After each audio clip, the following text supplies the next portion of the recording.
ஒரு சிறிய கிராமத்தில் அருண் என்ற இளைஞன் வாழ்ந்து வந்தான்.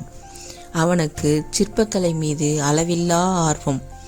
கல்லுக்குள் மறைந்திருக்கும் அழகை காணும் கண்கள் அவனுக்கு இருந்தன. ஒரு நாள் பழமையான கோயிலுக்காக ஒரு சிலை செதுக்க முடிவு செய்தான். ஒரு பெரிய கல்லை தேர்ந்தெடுத்து தனது உழைப்பை தொடங்கினான்.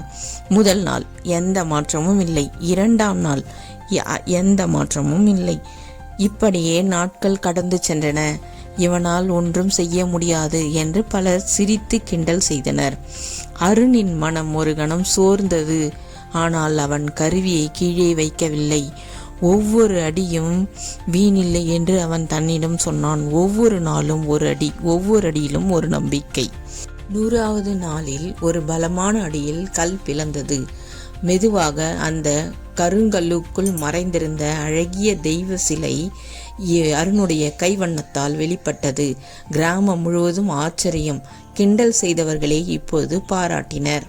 அப்போது அருண் சிரித்து கொண்டே சொன்னான், இந்த ஒரு அடி கல்லை உடைக்கவில்லை.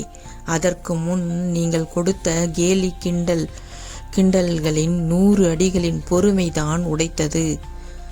நாமும் முயற்சியை விடாமல் தொடர்ந்தால் நம் வாழ்க்கையிலும் கல்லை போன்ற கடினமான தடைகள் உடைந்து வெற்றியாக செதுக்கப்படும். இந்த கதை உங்களுக்கு பிடித்திருந்தால் லைக் பண்ணுங்க, ஷேர் பண்ணுங்க, சப்ஸ்கிரைப் பண்ணுங்க ப்ளீஸ்.